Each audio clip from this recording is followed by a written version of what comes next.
Yo, what's good? It's your man 100 Grand Ross with The Rock Never Stops. Today, I wanted to chime in on this Charlotte Hornets. Yo, damn, they're looking at Frank Vogel. Hot damn. It's one thing, right, to be, I don't know what they call it, stuck on stupid. I mean, they're almost like the Knicks without any grandeur. They're just like Michael Jordan as I don't know what he did. Maybe he like sold his soul or something like that to be able to win all those championships. And then like the backside curse of it is that he cannot win anything as a front office exec or team owner. But damn, do they just like keep making all the wrong decisions? I don't understand this franchise. So I'm gonna dive into that. This is gonna be a rant. It's gonna be fun. It's gonna be funny. But I'm gonna keep it real. I'm gonna keep it a buck with y'all. If you like the video, smash the like button for me, hit subscribe and the bell for notification. You know how it goes. Get that algorithm going.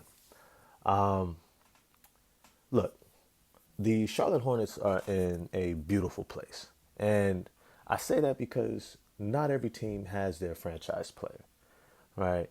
A lot of teams have big question marks. So who is going to be the guy that we're going to build around, our franchise guy? Who is the person we're going to invest in? Who's the person that we're going to try to structure a team around? Um, and the Charlotte Hornets have that. They have Lamellar Ball.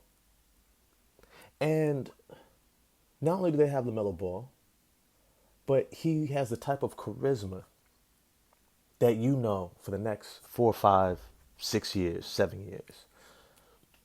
Well, really 5 or 6 years, because after the rookie deal, he's going to get his next deal. He's going to get maxed out. And then at the end of that deal, he's going to leave, right? This is kind of status quo for 98% of superstar or all-star players who go to small market teams and get drafted there. But it's to say that he's going to be exciting to watch. He's extremely talented. He has the ability to elevate the play and winning ability of any team. But he's got a lot to grow in, a lot. And I say that to say that being able to assess where you really are in life is extremely important. There is nothing worse than somebody thinking that they are further ahead in life than they really are. It's almost like, so I have a child, right? And my child uh, always wants to try new things, and I encourage it to the max. But there are some things that she desires to try that I know that she's not ready for, right? She likes to help cooking. I love to cook and I love when she helps with it. But when she starts wanting to do things like put food into a hot frying pan, that's probably not something I'm going to let her do, right? I can have you, prepare the patties. I can have you stir the mixture for the pancakes. You know what I mean? Like it's like you could do all that. You could do all that. It's beautiful. It's great. But when it comes to putting your hand near a hot frying pan, you've got to understand certain things. You have to have certain lessons already in the back of your brain. You got to know what it feels like you get that little burn, and it's like, oh shit, I know how hot this is, so I got to be extra careful, right? As you get older and you cook more and more, and you see hot grease splash, and you're like, oh shit, right? It hits a little different, right? And then, of course, you get older, you're taller, right? My daughter's pretty short, so she can't exactly even see over the top of the, skillet. And so she's not really able to get the right angle. And I see all these different things, and I'm just like, no, baby, it's okay. Poppy's going to do this part. And then I'm going to flip it over, and when it's ready to be taken out, you're going to do the next part here, maybe put some toppings on the pancake. Or maybe you're going to put some of the side serving for the patty. You know what I mean? It's like, I'll give her different things to do, right? The Charlotte Hornets are still at a child stage when it comes to trying to get to the mountaintop of winning. They're just beyond the base summit. You found your franchise player. That's square one. That's what you first do. That is your primary objective. Who can you build around to get you to that promised land, right? They've got that. But they really don't have too much else. Now, I saw some potential with this team when they had Gordon Hayward when he was healthy. I never thought he deserved that huge contract. After his injury in Boston, it was apparent he was never going to be the same again. His athleticism had taken a hit. His overall health and ability to stay healthy was going to take a hit consistently. You just saw it. You saw it. He was on the downside. But they gave him that huge contract anyways, and it was what it was. When he's healthy, they look pretty solid. And when he's not, they look like they're on struggle, especially against winning teams. But here's the bigger factor. Lamellar Ball, as a rookie, as talented as he won Rookie of the Year. When the team was trying to close out a game, and it was a close game, they would have to take him out of the game. Out of the game. That meant that they knew that they could not trust him to make the winning plays on both ends of the court in order to overcome the competitiveness and the intensity of a close NBA game. Now, you go and you look at this and you say, well, LaMelo Ball can still do all these things. Super talented. Yes, he is. But is he Luka? No. Is he Trae Young? No. We've seen in the play-in, he got outplayed 2 years in a row. He got outplayed. And so as we're looking at this team, we're saying, okay, well then where are they at? And this is the question. That not so much that maybe we as fans don't know, but the front office.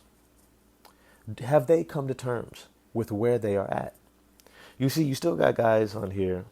They brought in Montrezl Harrell. They brought in Isaiah Thomas, right? They even got Kelly Oubre in here. And these guys, are veterans. They're veterans. They are desiring to maximize their career. They're still in the peak of their career, except for Isaiah Thomas, right? And they have a lot to prove. Chip on their shoulder, and they play really hard. And this is great. And they surrounded LaMelo and these young guys, Miles Bridges and P.J. Washington. I like these guys a lot. But you see how far it can get you. It got you to the play-in, and it got you blown out in the play-in, right? So what it tells you is that, okay, bringing in these veterans to support these young guys, we're not quite ready. You see, right now, the veterans still have to carry the young guys in what it actually takes to win, not in terms of entertainment or talent. I mean, sure, it's amazing that LaMelo Ball can throw an alley-oop to Miles Bridges from 3/4 lengths of the court, and it's entertaining as hell. Miles Bridges, I love his dunks, and I did a video earlier about how Miles Bridges reminds me a lot of Richard Jefferson. They're on a similar trajectory. But we all saw that when Richard Jefferson left Jason Kidd in New Jersey, he looked like an average player. Miles Bridges, for the most part right now, is an average NBA player. He's exciting. He's exciting, but don't let that be misconstrued with what he actually brings to this team. Right now, he's not there yet. So when you look at where they are, right, you have Charlotte in a position where they need to re-sign Miles Bridges, and he's worth the investment. He's worth it. He needs to be locked up for the tenure of LaMelo Ball's career. I think they have a great relationship, great chemistry, and it adds to the chemistry of the core of this team. You have Terry Rozier. He's locked in at a pretty reasonable deal. Gordon Hayward's inflated contract has 2 more years on it, right? But then you start really looking at what does this team really have? This team has a treasure trove of high-end talent, young players who need playing time. Let me say that again. They have a treasure trove. They have a dearth of talent that needs playing time to develop. And this is where Charlotte needs to be able to really pivot in terms of their outlook. It is not their time to win. For Charlotte, it is not their time to win. There are too many teams with veterans, young players in their prime who are accustomed to winning, know how to win, who are just simply better than them. They are better, top down. Let's take a look here. You got the Atlanta Hawks, better. You got the Brooklyn Nets, better. The Boston Celtics, better. You got the Cleveland Cavaliers, better. You got the Chicago Bulls, better. You got the Philadelphia 76ers, for better or for worse, better. Right? You got the Toronto Raptors, better. Right? You have consistent teams who, for the next 3 to 5 years, are going to continue to win. Going to continue to win at a high level, at the current high level that they're already at. This is not the time to go all in. This is not the time to bring in a veteran coach who's trying to win.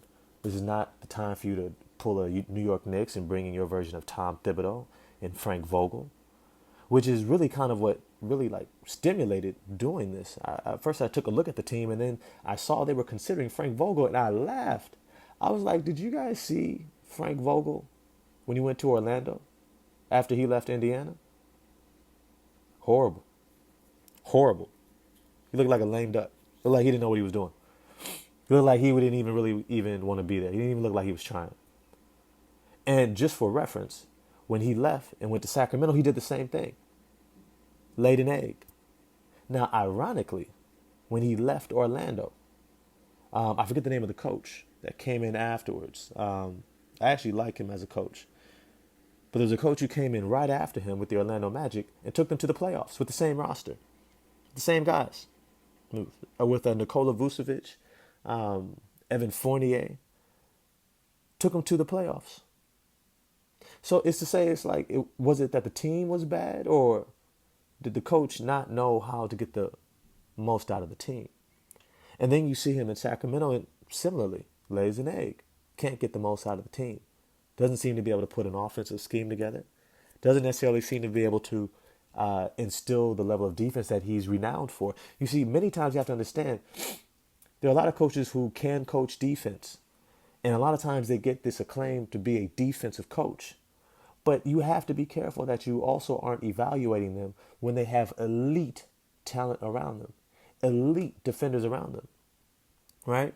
It's one thing to be able to create an elite defense when you've got Kevin Garnett in his prime, Kendrick Perkins, guys like James Posey, Rajon Rondo when he was still young, wrecking havoc in passing lanes, right? Even Paul Pierce was solid on defense, and Ray Allen, and you had an efficient offense, right, which helps your defense.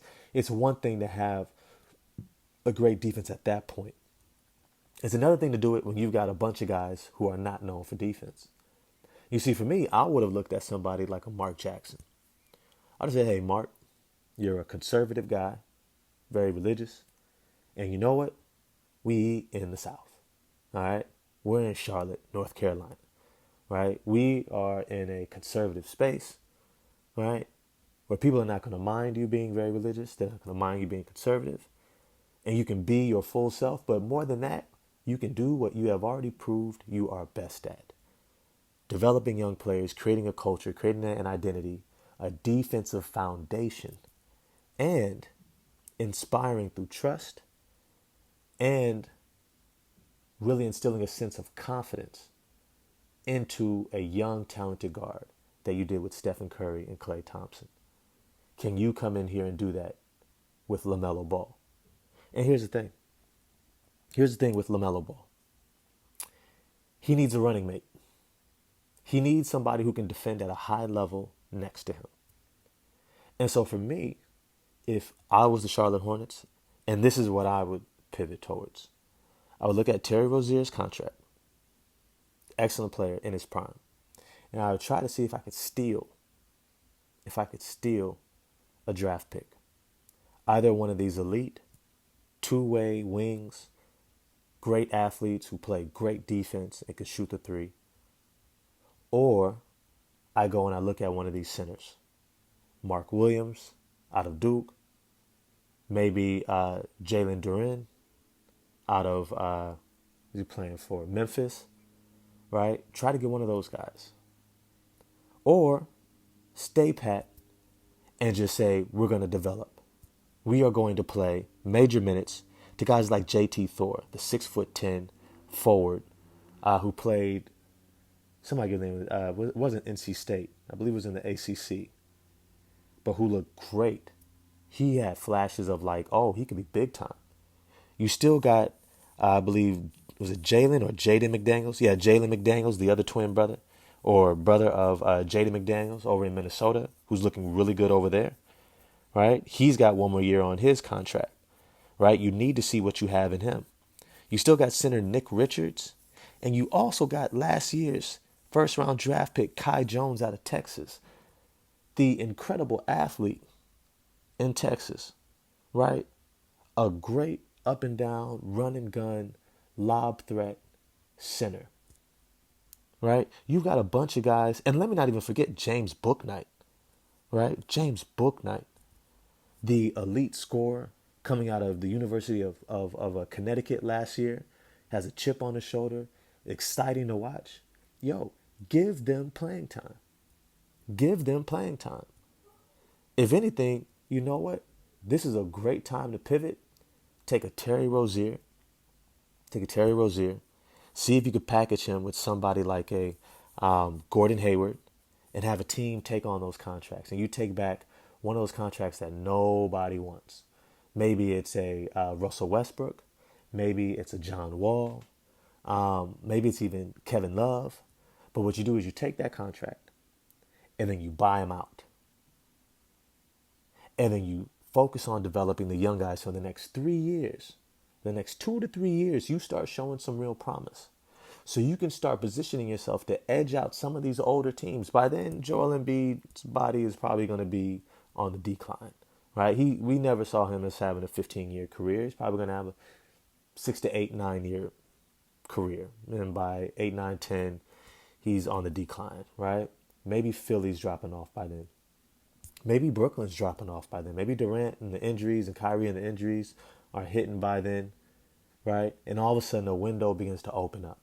And that's what you should be targeting, right? So when we're looking at the outcome of the Charlotte Hornets for this offseason, it's the shift. It's the shift. And look at what does it mean to develop a young team, to position them in the next 3 to 5 years to move into contention. And to do that, you are going to have to see what you have in these young guys. Like I said before, Terry Rozier, Gordon Hayward, Montrezl Harrell, Mason Plumlee, these guys are in their prime. They're ready to win right now. Some of these guys like Plumlee are good to have, right? They're great to help guys develop, teach them, nurture them. But guys like Terry Rozier, that's not what they're trying to do. Shoot, worst case scenario, you keep a Gordon Hayward, you move on from Terry Rozier, right? You get some draft picks out of it. Maybe some solid veterans on like a 1-year deal. You have them come in and you have them develop and be a part of teaching these young guys how to win at a high level. Have somebody come in and, have Gordon Hayward help mentor Jalen McDaniels and Kai Jones and PJ Washington and Miles Bridges. Like really be hands-on with them because he understands he's on the downside of his career. This is his last cash out. He knows that. He's very aware. And so that's how the Charlotte Hornets need to be looking. Now, here's the thing.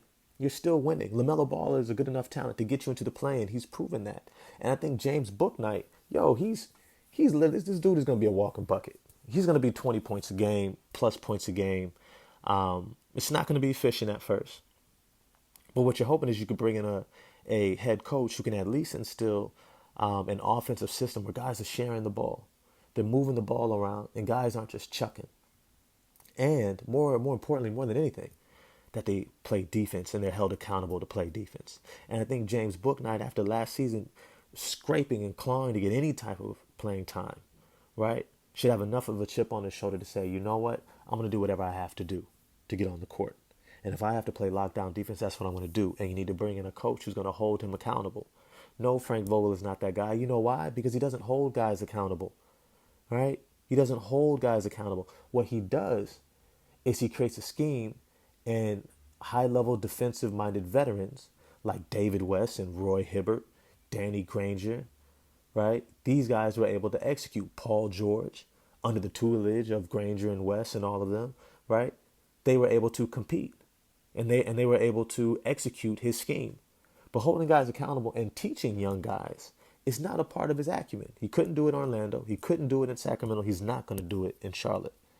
All right. So this is where the Charlotte Hornets need to figure out or pivot into, I believe. But let me know what you guys think. Let me know what you think. The Charlotte Hornets, do they have a chance to be in win now mode? Is there somebody out there that they can target? I mean, there's some pretty talented centers that still can use some playing time that might be more ready, like what's his name? Mo Bamba, I actually like Damon Jones coming out of Sacramento. Had a great stretch towards the end of the season. Um, Maybe even try to overpay for Mitchell Robinson in New York. Who knows? But let me know what you guys think. I'm going to holler at y'all next time. Smash the like button and subscribe and the bell for notification. And I'm out, y'all. Peace.